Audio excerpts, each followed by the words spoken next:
तो wrestler planet में आपका खुशामदीद है। तो मैं आज लेके आया हूँ डब्ल्यूडब्ल्यूई के अंदर के तूफान की खबरें, जो बहुत ही ज़्यादा आपको बूस्ट कर देगी, आपको बहुत ज़्यादा खुश कर देगी।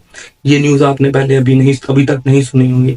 ये न्यूज़ सिर्फ आपका भाई आपको बता रहा है। डब्ल्यूडब्ल्यूई में दी रॉक और ट्रिपल एच के दरमियान क्या कशीदगी चल रही है। डब्ल्यूडब्ल्यूई में आने वाला है नया तूफान। स्टीव रिचर्ड ने अपने एक पॉडकास्ट में बताया है, वो डब्ल्यूडब्ल्यूई के सरबराह रह चुके हैं, डब्ल्यूडब्ल्यूई में वो काम कर चुके हैं पहले। तो उन्होंने बताया कि डब्ल्यूडब्ल्यूई में दी रॉक और ट्रिपल एच के अंदर थोड़ी सी कशीदगियां चल रही हैं ताकत को लेके। डब्ल्यूडब्ल्यूई में ट्रिपल एच इस वक्त कंटेंट क्रिएटर के तौर पर काम कर रहे हैं और दी रॉक टीके बोर्ड के मेंबर हैं। दोनों ही बड़ी ताकतवर जगह पर बैठे हुए हैं, इस वक्त सरबराह है ऊपर बैठे हुए हैं, लेकिन इनकी आपस में कशीदगियां थोड़ी चल रही हैं क्योंकि दी रॉक टीके बोर्ड के मेंबर है। तो दी रॉक की कोशिश है कि सब कुछ ज्यादातर उनके अंडर में रहे और ट्रिपल एच भी उसके अंडर में रह के ही काम करे, लेकिन ट्रिपल एच को किसी भी तरीके से ये चीज मंजूर नहीं। ये सिर्फ अफवाहें हैं, ये सिर्फ बातें हैं। स्टीव रिचर्ड्स ने अपने पॉडकास्ट में बताई है। तो वो कहते हैं कि अगर डब्ल्यूडब्ल्यूई चाहे तो इस कशीदगी को खत्म करके इसको डब्ल्यूडब्ल्यूई स्टोरी में ऐड कर दे, जो कि एक बहुत बड़ा मशवरा है, बहुत अच्छा मशवरा है, एक बहुत मुफीद मशवरा। उनका कहना है कि हो सकता है डब्ल्यूडब्ल्यूई इसको अपनी स्टोरी में ही शामिल कर दे, जैसे कि रेसलमेनिया खत्म होने के बाद या रेसलमेनिया से पहले या सर्वाइवर सीरीज में या समर स्लैम में, क्योंकि समर स्लैम इस साल जो होना है वो 2 नाइट्स का होगा, क्योंकि लास्ट ईयर उन्होंने अनाउंस कर दिया था कि जो हमारा इस साल का समर स्लैम होगा 2 डेज का होगा। तो हो सकता है उसमें ये स्टोरी हमें नजर आती। मुझे लगता है कि ये सर्वाइवर सीरीज में हो सकता है, क्योंकि राव के सुपरस्टार कम्पीट करते हैं स्मैकडाउन के सुपरस्टार के साथ। तो मेरे ख्याल से ये स्टोरी एक बहुत अच्छी स्टोरी है, क्योंकि देखें इस लास्ट ईयर आपने जब देखा था रेसलमेनिया के अंदर दी रॉक ने आकर ट्रिपल एच को बोला था, जब वो इंटरव्यू दे रहे थे, आपको याद होगा, उन्होंने बोला था कि सोल्व दिस, मतलब सोल्व दिस, इसको मसले को हल करो, नहीं तो मैं अपने तरीके से इस मसले को हल करूंगा। तो ये अनफैक्टली एक चीज होती है, फंक्शन की होती है, क्योंकि डब्ल्यूडब्ल्यू एक लॉन्ग टर्म स्टोरी चलाती है। तो लॉन्ग टर्म स्टोरी इसी तरह चली है। अथॉरिटी, आपको पता होगा ट्रिपल एच की अथॉरिटी थी, जिसमें और भी रैंडी ऑर्टन थे, उसके अंदर बटिस्टा थे और भी सुपरस्टार थे। तो हो सकता है कि डब्ल्यूडब्ल्यूई स्प्लिट हो जाए अगर ये दोनों चीजें हकीकत में बदल गई, अगर इनकी कशीदगी आपस में बिल्कुल इसी तरह हुई जिस तरह रूमर्स आ रहे हैं कि दोनों के अंदर कोई ना कोई कशीदगी है। तो उसमें ये हो सकता है कि अभी जो रूमर्स आ रहे हैं, जो बातें खुल के सामने भी अभी तक वो रूमर्स ये हैं कि डब्ल्यूडब्ल्यूई के अंदर जो रो है वो संभाल लेंगे हमारे the final boss the rock, और जो स्मैकडाउन है वो संभाल लेंगे ट्रिपल एच, और इनका आपस में मर्ज होगा, कौन बेहतर चलाता है। ये भी एक स्टोरी का हिस्सा होगा डब्ल्यूडब्ल्यू, क्योंकि फाइनल बॉस दी रॉक मुझे नहीं लगता कि अभी डब्ल्यूडब्ल्यूई में इतने इंटरेस्टेड है।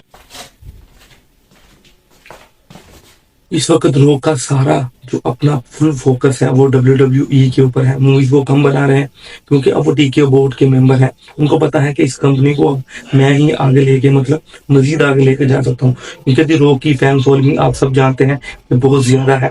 इस वक्त वो हील टर्न में है, लेकिन फिर भी लोग उनको बहुत ज्यादा पसंद कर रहे हैं। उन्होंने जॉन सीना को भी हील टर्न करवा दिया, वो अपने साथ मिला लिया। अगर इस तरह टीम फंक्शन में अगर मैच होता है, team versus rock, team versus triple H, तो ये एक बहुत ही अच्छा उम्दा मैच हमें देखने को मिल सकता है। क्योंकि ट्रिपल एच तो रिटायर हो चुके हैं, लेकिन हो सकता है अभी उनकी जगह पर कोडी सामने आ जाए और कोडी बोलेंगे कि मैं टीम बनाता हूँ, ट्रिपल एच उनको कुछ एक दरार दे देंगे कि आपको मैं ये एक दरार देता हूँ।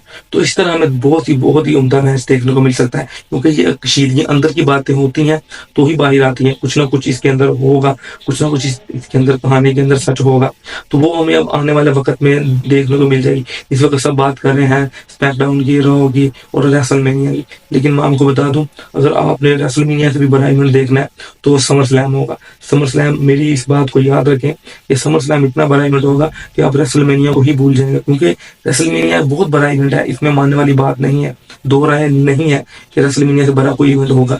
लेकिन आपको ये भी ध्यान में रखना चाहिए कि समर स्लैम इस साल 2 नाइट का होगा, 2 नाइट्स का होगा। उसमें हमें यही देखने को मिलेगा कि अभी देखें बुकिंग जो चल रही है रेसलमेनिया की, आपको भी पता है कि रेसलमेनिया की बुकिंग उस तरह की नहीं है जिस तरह की बुकिंग हर साल होती है। मतलब बड़े मैचेस, अभी तक डब्ल्यूडब्ल्यूई की चैंपियनशिप के लिए भी हमें उसोका और गुंथर का मैच नजर आया है। उसके बाद जो बड़ा मैच, जो दूसरा बड़ा मैच है वो जॉन सीना का और उसके कोडी रोड्स का। चलो इसके अलावा और बड़ा मैच कौन सा है मुझे बताएं, अगर है तो आप मुझे कमेंट्स में बता सकते हैं, अपनी राय का इजहार कर सकते हैं। तो बताने का मकसद ये है कि 2 नाइट्स की होगी समर स्लैम इस साल का मैं आपको लिख के दे सकता हूँ कि बड़ा इवेंट होगा रेसलमेनिया से, क्योंकि रेसलमेनिया एक बड़ा इवेंट है। लेकिन अब डब्ल्यूडब्ल्यूई आगे का सोच रही है, फ्यूचर प्लान सोच रही है।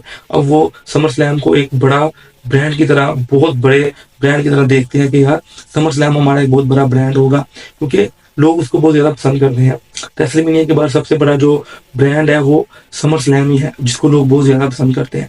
तो समर स्लैम में आपको बहुत बड़ा मैच, मेरे ख्याल से ये स्टोरी जो है बिल्ट होनी स्टार्ट हो जाएगी समर स्लैम में। हमें 2 नाइट्स है, 2 नाइट्स में हमें देखने को मिल सकता है, 2 नाइट्स में हमें देखने को मिल सकता है कि ट्रिपल एच और दी रॉक की आपस में जो झड़प है, जो लड़ाई झगड़ा जो भी है स्टोरी है, ये आप ये ना समझा करें। मैं कुछ भाइयों को बता दूं, वो समझते हैं कि यार ये WWE रियल है, WWE है, ये एक स्क्रिप्टेड शो होता है मेरे भाई। स्क्रिप्टेड शो होता है, हर चीज पहले से लिखी हुई होती है, हर चीज पहले से तैयार की होती है, बहुत मेहनत का ये काम है। WWE रेसलर जो होते हैं उनको जो आप देखते हैं एक दूसरे के साथ लड़ते झगड़ते हैं, ये एक मूव होते हैं एक दूसरे को। वो चलें किसी और वीडियो में, अगर आप चाहेंगे तो मैं आपको इस वीडियो में भी बता दूंगा। अगर आपको वीडियो अच्छी लगी तो इस वीडियो को लाइक कर दें, सब्सक्राइब कर दें और शेयर कर दें। तो इसी के साथ मैं अपनी वीडियो को खत्म करता हूँ।